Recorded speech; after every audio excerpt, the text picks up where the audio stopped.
Jeff did just now. No, I don't think so. Okay. All right.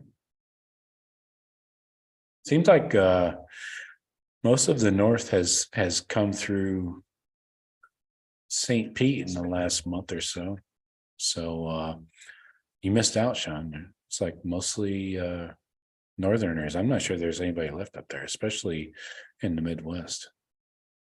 Yeah, it's been it's weird how it all falls into what my daughter was on spring break a couple weeks ago, and then my son was just finishing up. This was his spring break. Crazy. And then Crazy some other how, schools had a different, that we had the week in between there.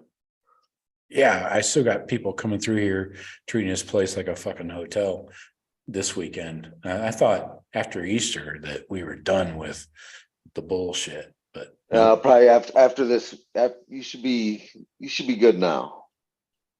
Yeah, I'm hoping Monday is going to be quiet. We got our share of Tampa scummers coming through here.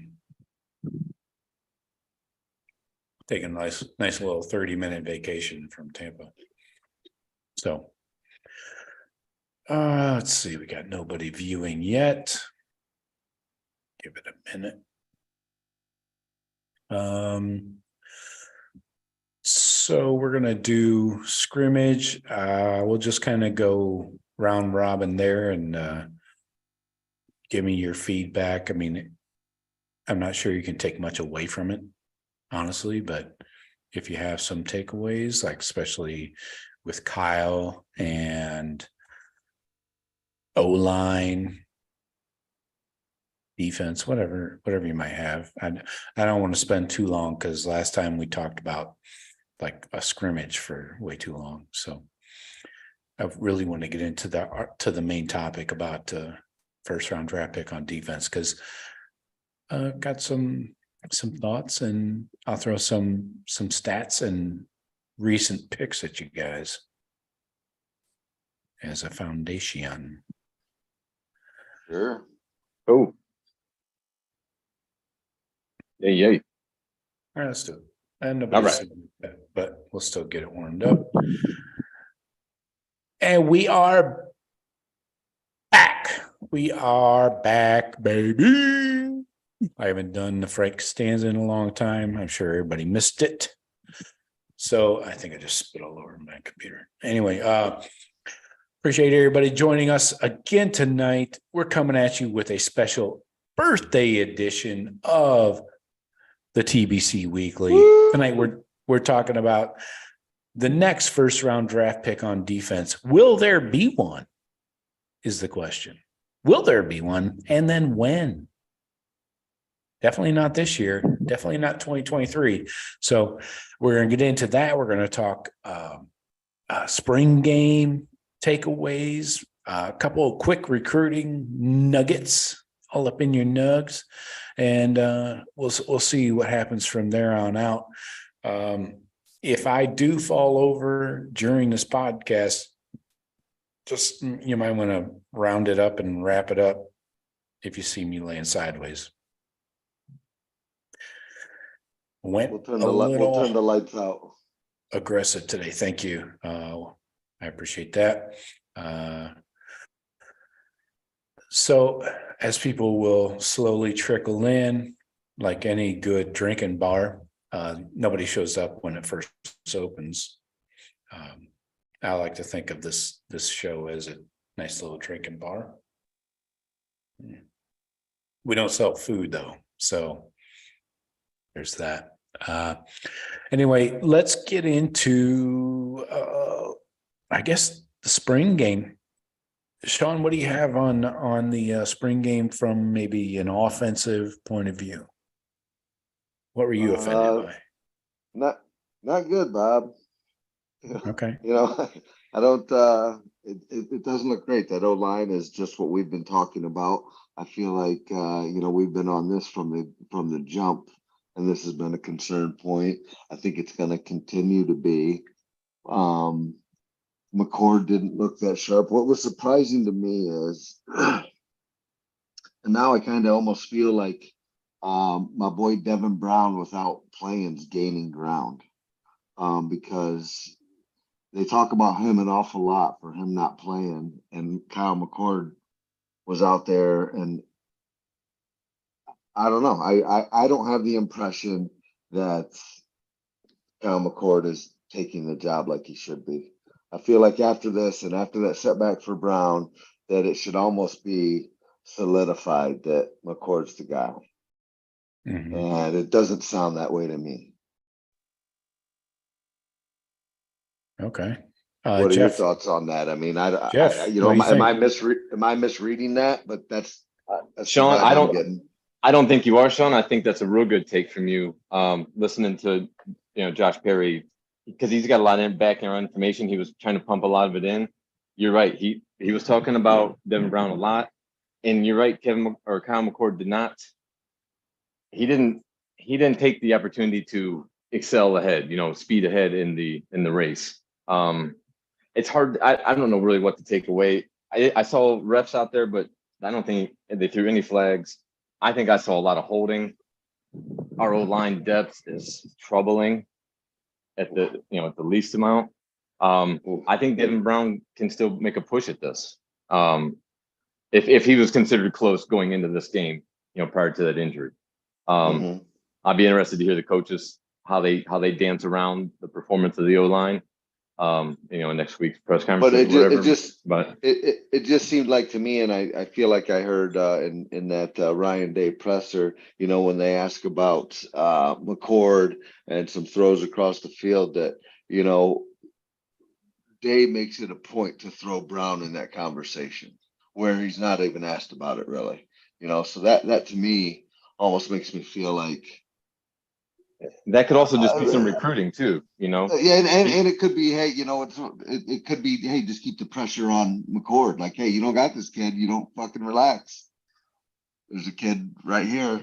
So who knows? But I don't know. I'm kind of higher on my guy Brown right now than I have been. I think what's really shown, just us being able to watch enough live reps with these guys, too many O-line prospects in too many cycles in a row have left us with guys, juniors, even seniors that haven't seen 5 plays on the field and they're still backing up. LaRue and these guys.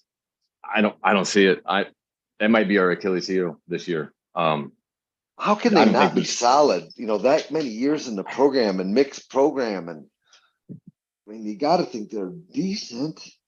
I think we reached on a couple projects thinking we could build them up, and they just didn't develop. Maybe. Yeah, but why don't you push them out of the program then? Well, right. I think they're on the way out. I think Fry's dealing with a bucket of shit right now. He's trying to sift through it. I think.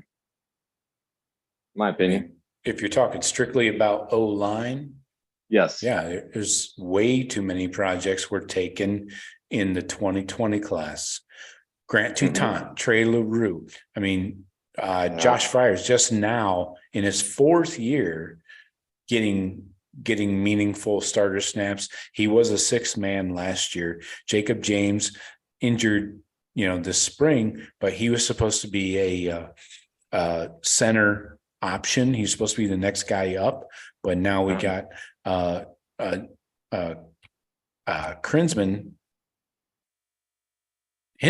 I always shove his names together.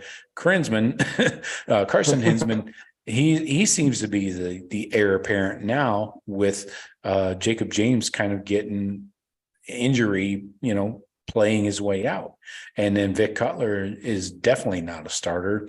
He's still learning how to practice at a Buckeye level. So I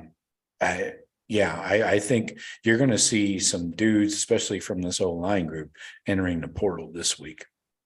You're going to see some very, unfortunately, you think where we have our leave, huh?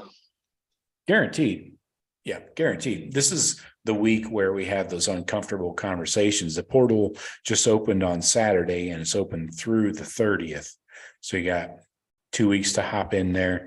You're definitely going to see one receiver of the second year variety, and probably a couple of these older O linemen. I mean, like Trey LaRue, Grant Toutant, they should have 2 years of eligibility left. Even though they're 2020 guys with the the COVID year. So I would think they got 2 years. They can go play somewhere else, probably lower levels. They're definitely not playing in the Big Ten. They haven't even seen meaningful snaps for us. So I don't know. Maybe there's a low level, Rutgers or Maryland out there that'll take them on. But regardless, I think you're selling them short, and I don't think Ohio State wants to get rid of them because. Well, then why haven't they played, Shawn? I don't get it. Well, the thing is, Ohio State doesn't want to get rid of them because the depth there is so trash. It's like, hey, at least these guys have been here. They kind of know what the hell they're doing. They're not that good, but I think those guys right now are kind of gold. You need those guys. They're the only guys we got. Well, I'll tell you, we are going into the portal this next go around for tackles. And we don't even know what might be available. There might I know. I got a couple right here.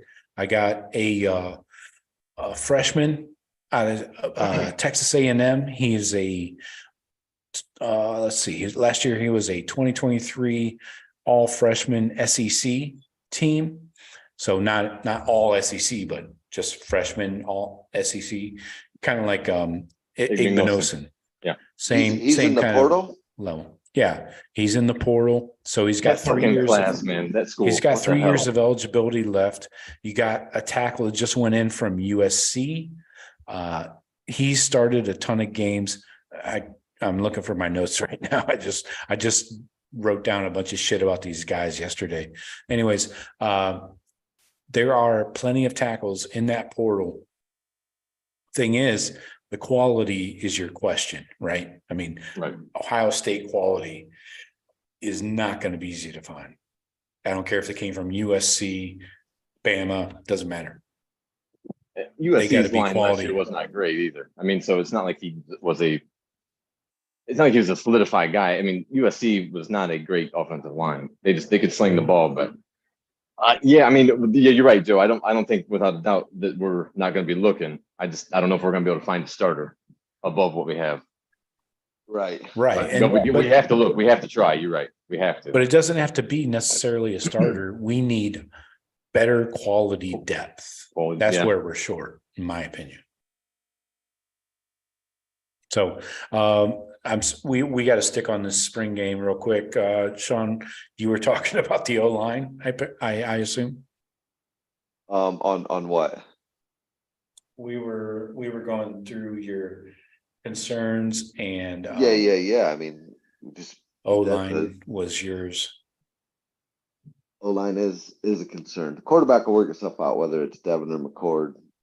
But the O-line is the concern. Neither one of them is going to do for shit if that O-line sucks. So, and it's from what I don't know. It's not good. And the edges, like you said, we need some tackles.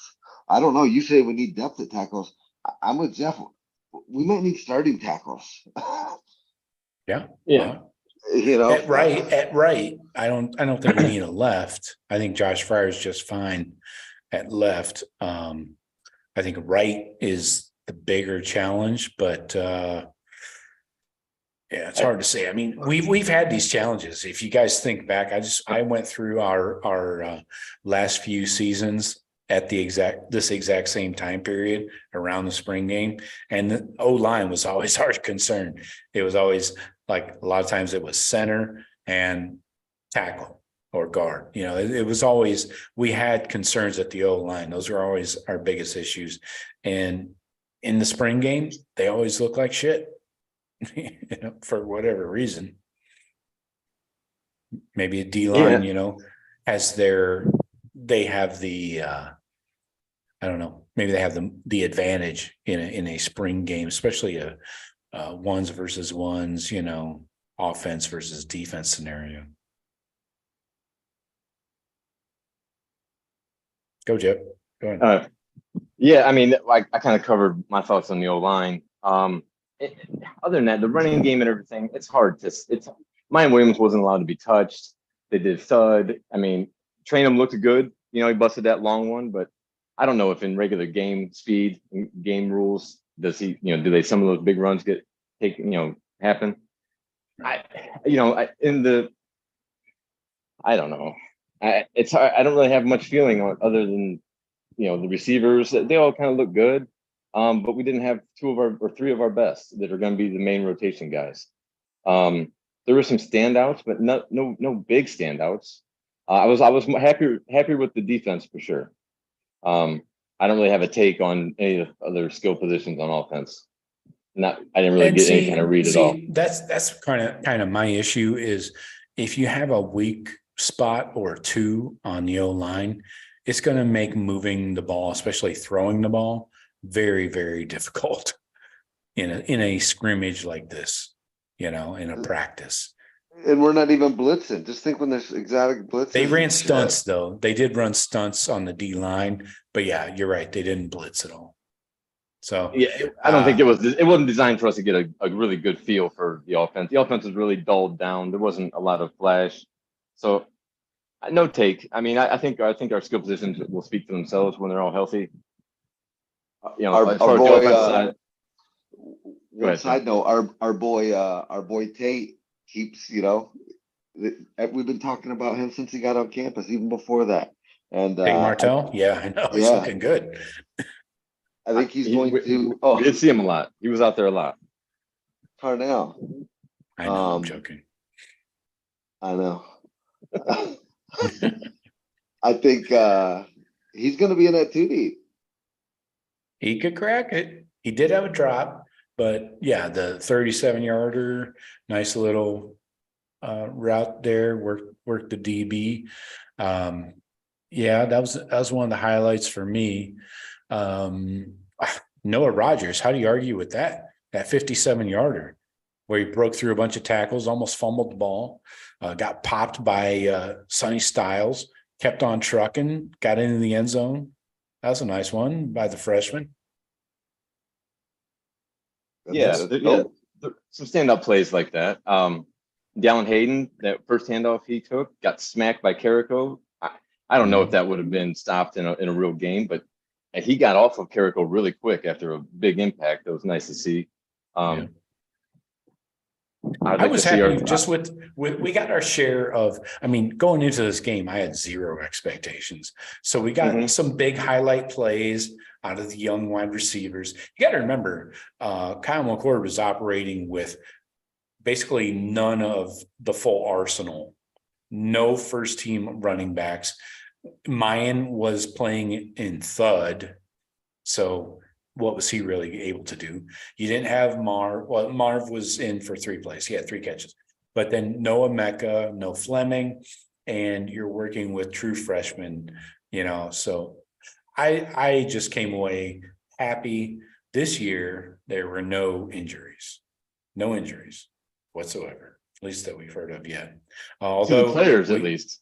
Unfortunately, Brian Hartline went out this morning and got a little loose and took a ATV accident. So hopefully he's okay. I guess you got to take away his play sheet until he feels better, right? Yeah, no kidding. Hopefully that's not a big issue. Maybe he had his headset on. I don't know. What's your grade on Hartline? And I can't really give anybody a grade. I don't feel comfortable with that. Almost an incomplete. I don't know. Right. You saw Ryan Day in the huddle half the time anyways. So who's calling the plays? I don't know. I don't know. I thought maybe Hartline was relaying them to Day and Day was relaying them to the huddle. Maybe they were going through Day. Typically, they signal them in from the sideline. You'd think you'd want to practice that. True. Especially in a game situation. But anyway, I was fine with it. It was cool to see. Highlight of the day was 2-time Heisman Trophy winner getting one more touchdown in Ohio Stadium. Get off me. Archie Griffin, 45, goes for 25, and the sixer. Class of Beautiful Ohio thing. right there. That's right. Still trucking. Guy can move for fucking almost 70. Jesus. I'm not going to be able to move like that. You I'm hit definitely that going edge. down. You hit that Yeah. edge. He found the He's corner gone. and hit the crease. Yeah. Archie, the man. Beautiful, beautiful thing to watch. Offense really needed that. They weren't doing he too actually he sparked the offense in the second half there. It was a good call by Ryan Day. Way to work him into the game. Overall, things that popped out to me, Jelani Thurman is a freaky fucking dude. Why is he as tall as the O lineman? Wow. That guy, he's going to be a problem. Maybe not this year. He might not, produce much this year, but that guy is a monster. That's why he's on my freaks list. Go back and check that out. Kyle was a little dicey in the first half, inconsistent, but then evened out in the second half. Defense, obviously, the D-line ate really well. Hero Canoe, Caden Curry, Kenyatta, Ty Hamilton, Ty League, all had sacks. Craziness. CJ Hicks, we got to talk about CJ Hicks. He flashed, did he not? Almost had 2 picks, a couple of PBUs. They look like they would have been pick sixes, right? Yeah, it could have been. The one, the second one. The first one, he was kind of moving back, taking the receiver that got behind him, and knocked that ball down. Yeah, he flashed. His athletic ability, like his, athleticism, him and Sonny, like you'd see a play and like, I don't know if everybody would have made that play. I don't think most guys could have just gotten close to that like they did. Our second team D line is light years ahead of our second team O line. That was very apparent. It was nice to see Canoe, Abor, Kenyatta, Curry, all of them look good. Making plays, being active. They were winning. I would say they won the majority of their battles. We hadn't seen Abor or Canoe really at all. So it was nice to see those guys out there. I didn't even know who 93 was. I kept saying, who was 93? Who was 93? Then I finally saw the name. Yeah. But corners got a lot of hands-on balls. We love putting your hands on some balls. I know Jeff and Shawn love that. Burke, Davison Igbinosin, this guy with his length, he's got the length. You guys know that I'm huge on the length and the poundage. He's got the length and the poundage to rotate into that. I think he could make a 3-man rotation out of that corner spot. It's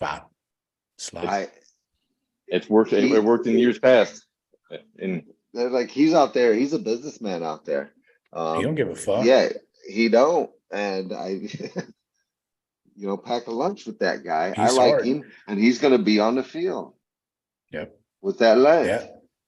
Exactly. You cannot underestimate the length and the strength. So let's see what else. About it. I mean, safeties were, didn't have a lot of action going on. They did bring in Sonny Styles. Thought this was interesting. When the offense went to double tights with a 12 personnel, Sonny came in and replaced Cam Martinez at that slot, that slot safety / nickel corner, and came in to obviously match the size difference, so that was interesting to me. So I hope that there's more for Sonny. I don't want to see him just in that role. That seems like a very specific and I feel like limited role. I feel like it's either been said or implied that Sonny just doesn't know it all yet. And it's like when you put him in there, it's like very limited, responsibility. You do this and this is your thing. Well, they've said the same thing about CJ Hicks. They've said the same thing, and that's concerning to me because I see the starting who's that recruit? The 5-star safety we lost to Bama last year. He's on their campus right now. What the fuck's that guy's name? Caleb Downs. Yeah, he is in line to start for Bama.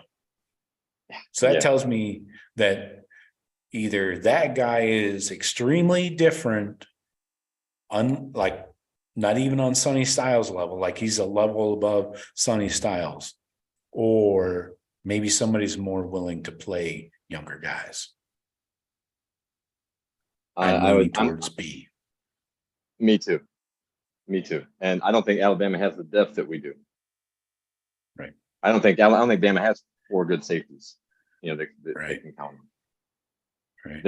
They lost. They're losing a lot of guys. They lost 3. Yeah, but the thing is, if I guarantee if Caleb Downs were coming here, to Jeff's point, he ain't starting here either. Not this year. No, he might be starting for Bama right now. Like, Yeah, that's my point. I don't know if it's about the room. I don't know if it's strictly about depth. But regardless, let's not get into that. Yep. Let's focus on we got two recruits. I don't want to spend too long because we got a long topic to get into here. We got the tight end Max LeBlanc by way of Chattanooga, previously from Montreal. Oui. Jeff, name the best movie shot in Montreal ever. The Heist. De Niro False. and I don't know what that is. The Heist. Edward Norton, De Niro. No, that's not what it's called. Great. That's great. That's not The Heist. Nope. Shawn. Canadian bacon. Okay. The score. De Niro, Edward Norton, The and score. probably Marlon Brando's last acting effort. God, you guys. 2001. I had the movie right, missed the name. Yeah. Anyways, the last great movie shot, and maybe the only one, I don't know, in Montreal. Anyway, Max LeBlanc, 4-star, top 15 tight end coming to the Buckeyes. Love this guy's size. He has that. He's kind of a Jeremy Ruckert, where he's utilized quite a bit in the slot and outside as more of a receiver. But they have brought him in and used him as a inline tight end in the running game and shit like that. And then we got the running back. Sam Williams-Dixon just made that transition from the world-renowned Millersburg West Holmes High School. Jeff, I know you've heard tales and legends of that school. Shawn, you too. I can back you up entirely on those. And so he's made the transition from Millersburg to Pickering to North, outside Columbus, to a big school, big time D1 school. And this guy's super flexible. He's not just not just in yoga, like he's not just a yoga, dominant guy. He's very flexible, but not in the ways that you're thinking, Jeff. He can run the ball between the tackles. He's like 5'11", 210, 205, and he can also catch the ball a lot. He's played receiver quite a bit. They split him out at Millersburg, that vaunted, well-known high school program. So what do you guys think about these two commits coming in on Saturday?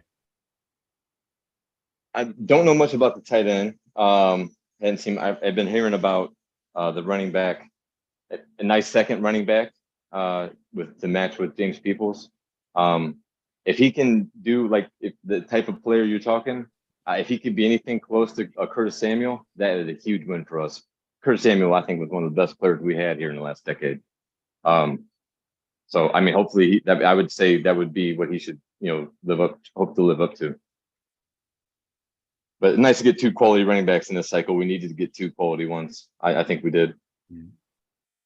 And a third is not out of the question because Sam Williams-Dixon is an H-back type, not a true strictly just running back.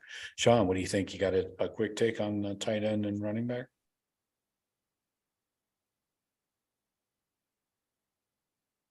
Yeah. I don't Okay. think he does. That's one of your best takes ever, Shawn. I appreciate that. Matthew Miller in the chat. We need D bombs. Yes, I agree, Matt. Oh, there you go. Hey, who's this guy? Hey, Go yeah, ahead. Go no, ahead, I bounced off there. That Sam Williams Dixon. Yeah, looking at him, 79th athlete, 677 overall. I would expect to see him climb up that board now that he's at Pickerington. More eyes. I wouldn't be surprised that this kid gets up into the 4-star range before his senior year's done. Yes, kind of excited about him. The tight end, obviously, it fills a need. All right, kid looks good. Yeah, and I wouldn't rule out not only the third running back, but we've been aiming for 2 tight ends in a class, and we haven't gotten one recently. So hopefully Demarion Witten is still part of that plan. We'll see how that plays out. So let's I do need to point out, everybody, I am wearing the party shirt tonight. I want you to be aware. This is my Ohio State party shirt, one of many party shirts in my closet my wife buys me. And yes, I'm happy to wear them because she might be listening. No, this is the party shirt because today is April 16th. And as you guys know, I know all you guys know, this is my birthday. We are celebrating another one. Yeah. Another one. He had the good DJ stuff Khaled. out. DJ Khaled, another one. Yeah. We hit the Pappy 10 year today, and then we folded that right into a new bottle of the Colonel E.H. Taylor. I got that back around Christmas. And I was like, what the fuck is this doing back here? I gotta open this. So hit that. Hit a couple other things. Got some fresh air. Did not go to the beach because, like Jeff said earlier, spring break is still going on. Can't fucking believe it. Easter was last weekend. I thought it'd be done. So anyways, enjoying life in the party shirt, and maybe I'll break this bitch out in the future when appropriate. So let's get into our main topic tonight. Really want to talk about this question that I posed to you guys and the chat. I'm sorry, I got to go back to Matthew Miller in the chat. He said, we need D bombs. Yes, we do need D booms. We need D booms. And I'm talking, if you listen to tomorrow's episode of the Daily Blitz, I'm talking about the latest crystal ball updates. We got a ton of new crystal balls just came in the last few days, mostly on the defensive side of the ball, like some corners. So I think we're going to get 2 to 3 corners very soon. I cannot predict what these Cleveland Glenville kids are doing. I don't know. I don't 100% agree with Ted Ginn Sr.'s policy of making these kids wait so that they get all these college coaches coming through his facility and seeing his team so some of the lower level guys get eyeballs on them. I don't agree with that because some of these guys are going to lose out on spots. They're going to lose out on spots, Shawn. Well, you know what? It's a new day and age. It's a new day and age, and there's NIL money that's involved here, and he's got to do what's right by those kids. I understand. I completely understand. I'm not arguing with the concept and his reasoning, but you eventually are gonna screw some kids if you tell them to hang on. Like say Ohio State, for example, where you're taking 2 tight ends. That's in stone. Everybody knows it across the country.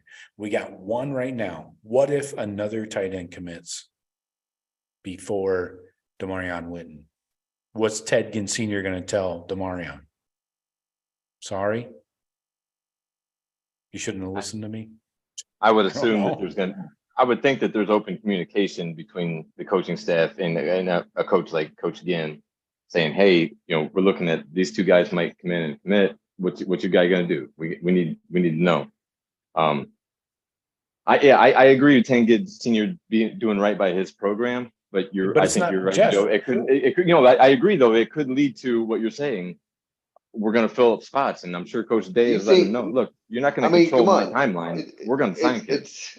It's a public high school. I mean, how much control does Ted Ginn Senior, other than, hey, he's the coach, and I really admire his opinion. But at the end of the day,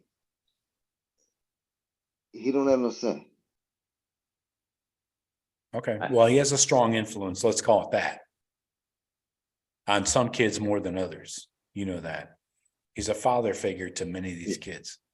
And he's been there forever. He's so entrenched in that area. I'm just saying, I don't want Ohio State to lose out on a high level kid like a Demarion Witten. And I don't want the kid to have to go to a lesser school, maybe not lesser. He could end up at a Michigan or a Penn State, probably just as easily as Ohio State. Let me ask you this question with Ted Ginn Senior. How many Glenville kids have we ever lost out on? Oh, cricket. That's the end of the question. Yeah, I don't know. How can you say? I mean, we've gotten plenty of mediocre. It's none. I don't ever remember any. I don't ever remember a bunch of Glenville kids that we thought, oh my gosh, this kid's amazing, that didn't go to Ohio State. Maybe some mediocre kids. I don't know. It's been a long time. We haven't gotten many Glenville kids since we got Arvell Reese coming in this 23 class. He's not on campus yet. That's another thing is I don't think they allow early graduation. Before Arvell Reese, probably Lattimore. Lattimore might have been the last one. Wow. Right? I feel like there was somebody in there between there. But that Lattimore, that was a case where we were waiting on Lattimore, but we had Eric Smith and then we were waiting on Lattimore. Was it Marcus Jones? I forget the lineman. I forget the big huge lineman that was there was three of them that came in that year. And we were waiting on Lattimore, But wasn't Lattimore's Lattimore's teammate committed, right? Didn't we have two kids that year? Yeah, Eric Smith was safety. And Marcellus Jones, maybe. He's a big old lineman. I think we had to take him just because we had, in order to get Lattimore, it seemed like we had to take him. He never played for us. But it'll suck if we lose out on a good tight end from Glenville because he was informed to wait on a commitment. But it might happen, I just don't want to go against one of those guys, down the road, like at a Michigan or something. But it is what it is. If there's a guy better and he wants to commit, Ohio State's going to take him. Hopefully it works out. Yeah. All right. So let's get into our topic of the evening, and that is our question. Everybody in the chat, Matt Miller. Sorry, I wanted to get back to your point. Yes, we do need defensive players quickly to commit. And I think we've got a few corners, like I mentioned. So let's see how things go. I wish Larry Johnson would accelerate his D-line recruiting efforts. But it's April. I mean, there's no letter signed until when? When's the early sign? December. Late December. Mid. It's mid. Mid. 8 months away. Yeah. It'll come. Be patient, my people. Okay. Well, we got 11 offensive players, so a little concerning. Anywho, let's stick to our topic here. When will Ohio State have a first-round draft pick on the defense? When and who? That's a couple qualifiers there. Let me throw some shit at you. Prepare to catch it. 2023, probably none. Zach Harrison is like a mid-second rounder. Ronnie Hickman is a fourth rounder at best. Cam Brown, maybe a sixth, maybe after some of their showings at the combine. I don't know, especially Cam Brown might be undrafted. 2022, none. We had one late round pick in the draft. 2021, none in the first round, 3 late round picks. 2020 was a Chase Young, Jeff Okudah class. The only program to have 2 players selected in the top 5 in 3 separate drafts. Okay. 1997, we had Orlando Pace and Sean Springs in the top 5. 2016, Joey Bosa, and Ezekiel Elliott in the 2020. And then I mentioned the 2020 Young and Okudah class. So 3 different classes, top 5 picks. Been a bit though since then. Let's talk first round defensive backs. Okudah went 3rd to the Lions in 2020. Denzel Ward went 4th to the Browns in 2018. Marshawn Lattimore, 11th to the Saints in 2017. Malik Hooker, 15th to the Colts, 2017. Garyon Conley, 24th to the Raiders in 2017. Big class in that 2017 one. Eli Apple, 10th overall to the Giants in 2016. Bradley Roby, 31st to the Broncos in 2014. Malcolm Jenkins, 14th to the Saints in 2009. Whitner, Gamble, Nate Clements, Ahmad Plummer, Antoine Winfield, Sean Springs, Vinnie Clark, Tim Fox, blah, blah, blah, blah, blah. Doesn't matter. A lot of dudes in that first great round. Names right there, man. Some great names you just rattled off. Those are some nice names. Yeah. First round linebackers. There's 11 of them. Darren Lee, most recent. That's 2016. What year is this? Yeah. Ryan Shazier, 15th overall, 2014. AJ Hawk, 06. You hear that? 2014, then 06. Bobby Carpenter, 06. Katzenmoyer, 99. And it goes down from there. First round defensive ends, like we just talked about. Chase Young, 2nd overall in 2020. Nick Bosa, 2nd overall in 2019. Joey Bosa, 3rd, 2016. Vernon Golston, 6th in 08. Hear that? 2016 to 08. Will Smith, a late great, 04. 2004 goes 18th to the Saints. Ryan Pickett, nephew, currently being recruited by the Buckeyes in 01. So defensive tackles, obviously the only one to talk about is Big Daddy. The Big Daddy, Dan Wilkinson, 1st overall to the Bengals in 94. Wow. Can you imagine somebody taking a D tackle 1st overall nowadays? Well, yeah. What do you mean? It's going to happen. You think? It's going to happen. Yeah. Okay. What do you think? Jalen Carter? And Aaron Donaldson, Jalen Carter. Yeah. I don't know how you take them over a quarterback, especially when you got a C.J. Stroud and Bryce Young in front of them. Well, that's it. If you have a year, because the game has changed so much, and so much more is dependent on the specialness of your quarterback. If there are quarterbacks, there's at least one in every cycle, almost. You better be. What if you don't? You need better be a really quarterback? low quarterback cycle, and you better be super special, like an Aaron Donald type player in college. And Aaron Donald wasn't who he is in the pros in college. He went in the middle of the first round. Carter, if Carter wasn't in trouble, he'd go 1. No. Over a quarterback. Again, that's not happening, man. Yeah. No, you're not taking It is, and I don't know over a quarterback. And I don't think I want a 5'10", 180-pound quarterback in the NFL. I wouldn't touch Bryce Young with nothing. No, thank you. Neither, but Joe, to your point, I'll take a tackle any day over that.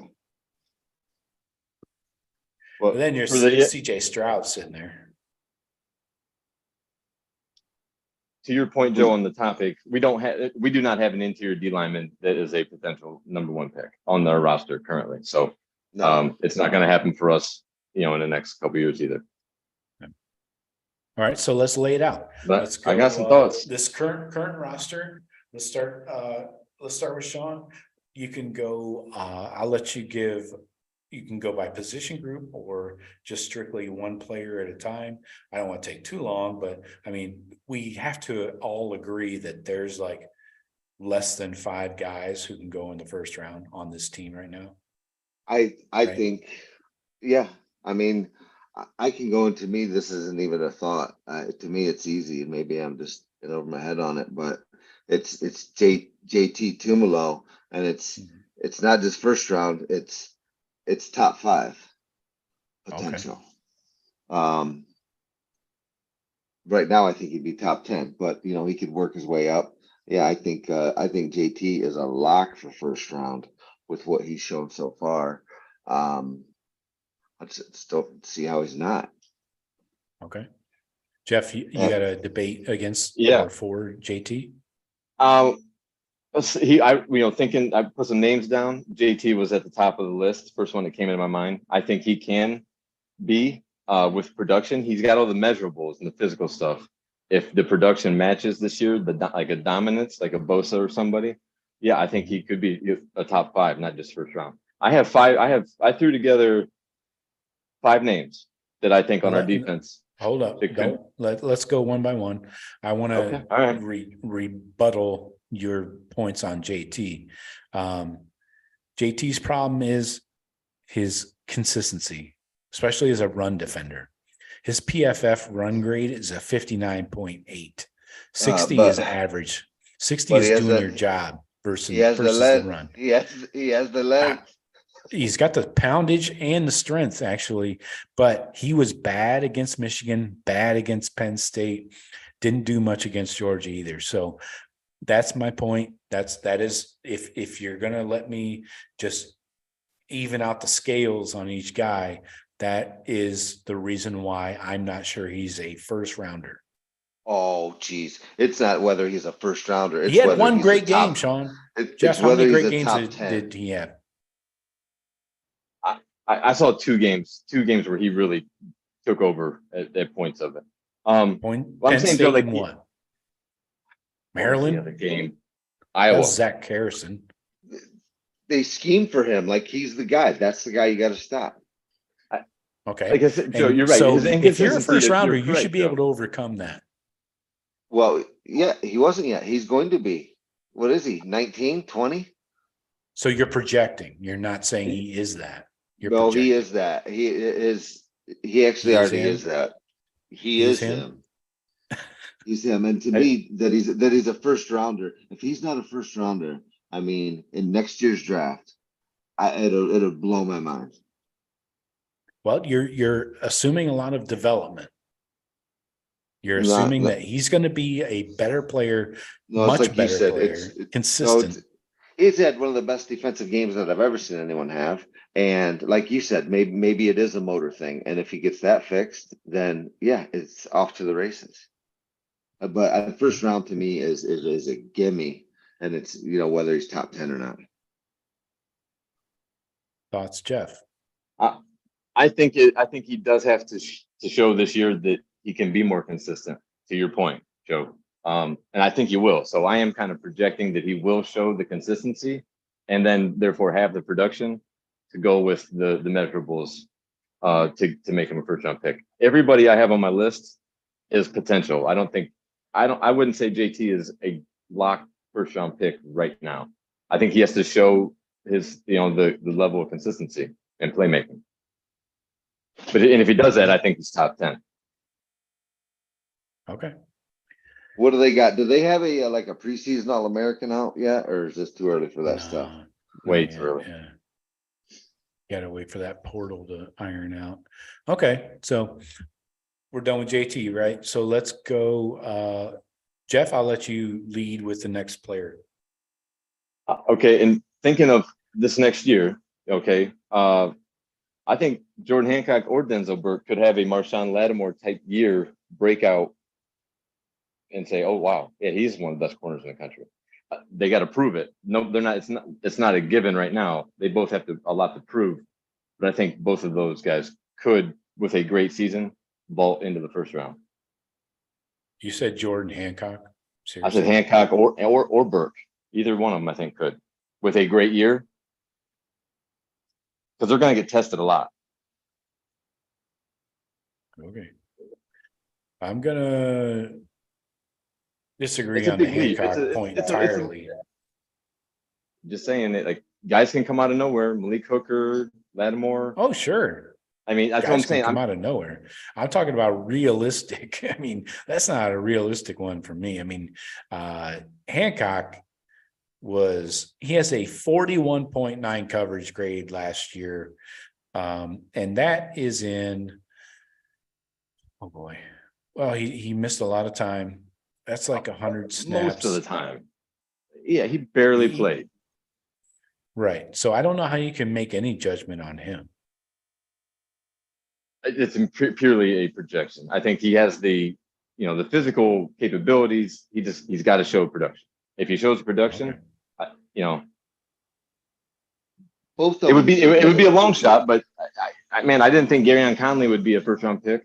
But he came in that list. True that. Going into the season, nobody would have thought that. All right. And Jordan got the skill to do it. He just hasn't put it out there on the field yet. Health and consistency. Burke, if Burke balls out, he could. I think he could get brought back into that position. And you know what? Corners, people love taking corners. I don't know. Can those guys run high 4.3, low 4.4s? I mean, they're gonna have to show that too. I mean, they're gonna have to test that, that kind of speed. But for sure. But I'm thinking it's big potential. Like I said, I'm not expecting it, but I mean, I think I could see it. I could see a big leap. Those are two of the fastest guys on the team. I'm thinking. I think bad hammies was not a good thing for Jordan Hancock last year. So I don't know how he could possibly be one of the fastest guys. Denzel Burke, I got to poke holes in this guy. 3 touchdowns given up, only 5 pass breakups. He's got to show a major turnaround. Health has been an issue like all of last year I'm talking from game 1 to game 12. Health was a problem for him. I have no problem with his 31 tackles. That's great.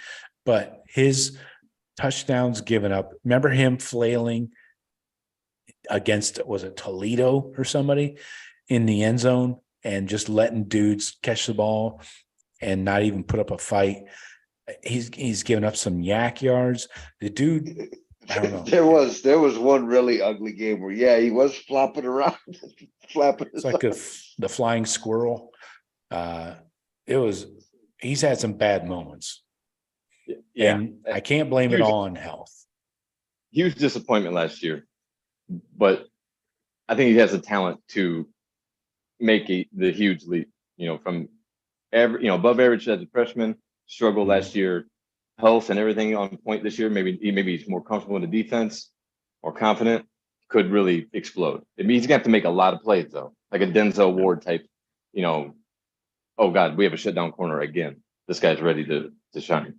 So big expectations, but a lot to prove. All right, who's the next guy you got, Jeff? Sonny Styles.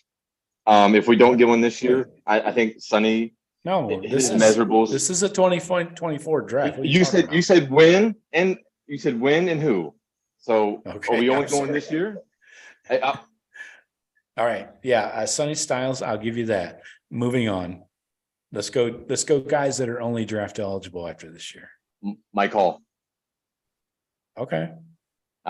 Super explosive, like Aaron Donald. If he can hold up in the run game and make plays consistently. Look, we didn't see him for parts of last season and parts of games. He stays on the field and can stay on the field. I think he could have gaudy numbers as far as tackles for loss, pressures, sacks.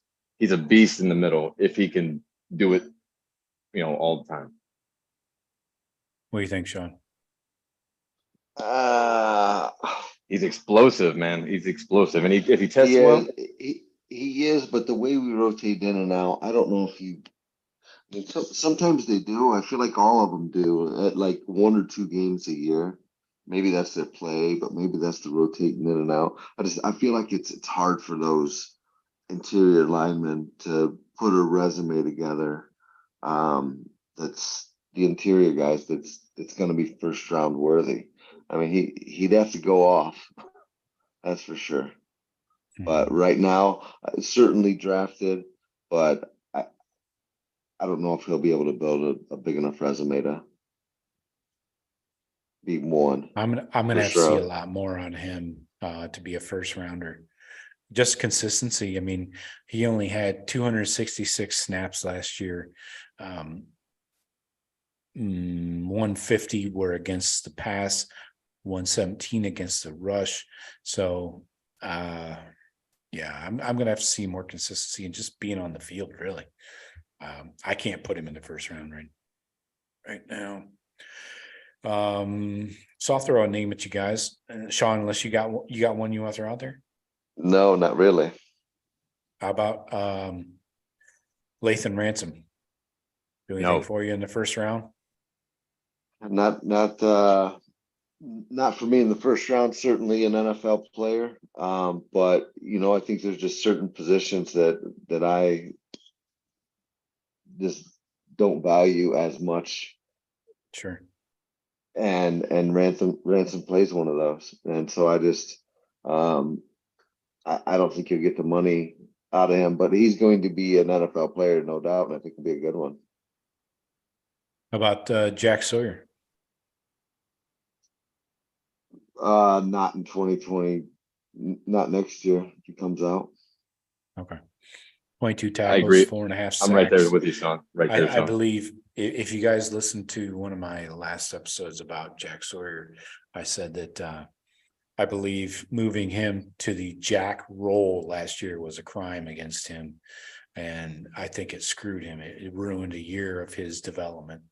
4.5 sacks, 6.5 TFLs. He should not have been playing that. And that's why he's back with his hand in the dirt at a 4-down DN rush edge. So I agree. I can't see him doing enough this year. I mean, anything can happen. We know that. Like, you're projecting a lot when you say somebody's going to be a first rounder next year, but a lot has to happen. I don't know if he's had that chance, a fair chance, anyways. Yeah, I can't disagree with that. So, if I were Jack, I would file charges against Jim Knowles. Anyways, that's probably just too much, a little too far. Messing with my money. Yeah. How about Tommy Eichenberg? No, not in my book. Okay. I mean, typically, how many middle linebackers go in first rounds anymore? It's not a coveted position in the NFL. He with a great production, maybe the last couple, as for a playoff team that doesn't need a whole bunch, or Super Bowl runner-up down at the end of the first. Hey, let's just take. We're losing 3 linebackers. Yeah, we'll take him because we're good everywhere else. But he would have to have a great year, and I don't know if he'll test well enough. He might have a great year statistic-wise and be one of our best players, but I don't think he'll have the testing, the quickness and the agility that they're going to look for. So I wouldn't expect it, but I think he will make an NFL roster. Yeah, for sure. I don't think he'll have the physical, the testing numbers to warrant that level. Mm-hmm. Same with Sawyer, in my opinion. If Sawyer were to come out this year, I don't think he would test well enough to, the length and your 3-cone and all that shit. I don't think he's. Yeah, but some people only have length. Well, if you're lucky, you have length. Anybody else that I missed? No. No. For this next points year, out. This points out my. I gotta revisit my roster imbalance episode again. I'll probably have to rehash that shit again. The lack of balance between the offense and the defense in this Ohio State roster. it's very troubling to me. And I think we just kind of pinpointed why. We picked out two guys who might be first rounders with JT and Denzel. And they both got to show a lot. They have to show. Yeah, you're right. And they both have to show. They a could lot not this have year. gone out. They could have not been like Marvin Harrison and been draft eligible last year and gone in the first round. If Marv were draft eligible, he would have been a top 10 pick. These guys have not shown that. So we're really projecting. That's why I posed the question, because I'm very concerned about this. Just the quality of the defense, the dudes, like having fucking dudes. I can't pick dudes out, that are consistent. I mean, like I said, we talked about JT having an amazing game against Penn State, basically took us to a victory there. But yeah, he was lost in some games. You're right. Then Like what? we didn't see him. We didn't hear him. You didn't Against hear his name Michigan. for games. Georgia, Penn, what was the other running? Another strong running team we went against that beat the fuck out of him. So consistency across the board is Northwestern. He didn't do much in that Northwestern game. Might have been, yeah. Why? Nobody did really, but Yeah, everybody was throwing the ball. So yeah, that's my concern. And Denzel just has to be consistent as well. I mean, especially health wise, just being on the field. I think if he's on the field, he's one of the best corners in the conference. But, he went through how many injuries last year? So I'm with Jeff. Well, what about I guess maybe one other name I'd throw in there that we didn't, Igbino's son. maybe he's no, not he's eligible. not eligible. Oh, he won't be eligible? No, he we got lost him. his second year. Oh, I thought he had a few years in. All right. Need another year. You got who else do you got here? You got Jerron Cage, Cody Simon, Tyleek, guys like that. Well, Cage is gone. He's definitely not going to be a first rounder. But Tyleek, who knows? He's shown flashes. Yes. Who else here? Proctor? No, probably not. He's definitely done with his time. He would have to have a whirlwind type of season. He would have to make an impact like a Hooker. Hooker. He'd have to have a season like that. And that was like a one. Those come around a lot, right? Right. I mean, that's what it would take, I think, for Proctor to right all the wrongs that people have on him on tape already. He would have to have a dominant special season like that. So I got nobody else, man. Steel Chambers, no. Ty Hamilton, no. Cam Martinez, no. I mean, we're pretty fucking thin here. I mean, I'm running out of dudes and I'm reaching here. So we got to get some fucking dudes on this defense, man. I don't. Yeah, but how many first round? I mean, you got a bunch of receivers, I know, but how many other first rounders on offense are we going to have next year? Quarterback, maybe next year. Next year, you're going to have Marv and nobody else. Emeka's going to be a first rounder. Travion, I don't know. Probably. Emeka. You don't think? I'm going to give you Brian Hartline's phone number. Look, I'm the biggest Emeka guy out here. I think he's undervalued, but I don't know. I guess maybe. I think Fleming, if he blows up and plays like he can, he could be a late first rounder, early second rounder. I think you know what, with what Hartline's doing, they all could be. Wouldn't that be some shit? All three of them are first rounders. Yeah, and Ballard. I mean, Ballard's not going to be a first rounder. No. I don't expect that, but I mean, he could make himself draft enticing because he's a fourth year guy. So sticking on the defense though, I mean, goes back to my point again about just the lack of dudes, it's really frustrating. And so we went through the guys sorry, Joe, go ahead. Right. And like I said, going back to the 2020 draft, which was a 2019 team, we have not had a first rounder. This is going into 2023. That'll be the 2024 draft for this season. So 4 years to not have a first round, one single defender, it's kind of upsetting as a Buckeye fan. Would have thought Zach Harrison would have been the guy, but Yeah, sure. I agree. He should have been. Aside from the guys we talked about eligible for next year's draft, I only had 3 other names on our whole roster that I think could be first round picks. So outside of the 4 or 5 we discussed this year, there's only 3 other names that I could even think that would have a chance. The guys in 2 years or 3. Sonny, CJ Hicks, and Igbenogson are the only 3. And nobody else, I don't even think development wise could get there. No. And that speaks to your point, Joe. Like you said, but there's not dudes. We don't have a bunch of those dudes that we need. Yeah. I think Kenyatta is your closest thing. If you're talking younger guys, Kenyatta could make, he could be one of your breakout players this year. Him, Caden Curry.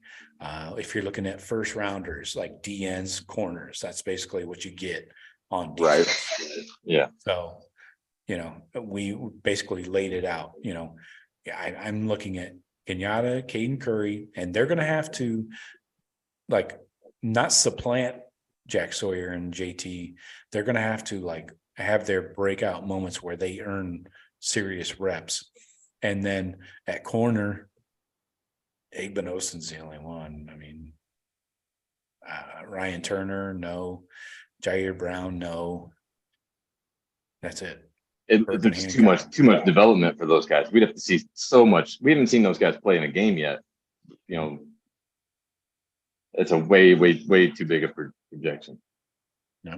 But you're right. Through 3 or 4 years of our defense right now, there's maybe 6 guys that we would agree could turn out to be first rounders out of 4 classes. Yeah, that's not going to cut it. When Georgia and Bama have put in 30 guys in the last 5 years or so. Yeah. I feel like there will be a corner that we don't think highly of now. That like Jeff said, like a Conley, like out of nowhere, boom. I think there'll be a guy or 2 like that. That's either going to require an injury or a slot opening up in front of them.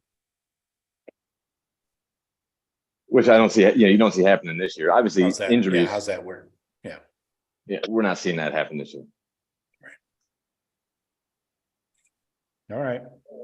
Well, that was it. That was the main topic, and I think we crushed it. If I do say so my damn self, we touched on the recruiting. We touched on the spring game. I think we covered everything. Oh, I'm going to go pass out. There you go. Have yourself a night. Good night.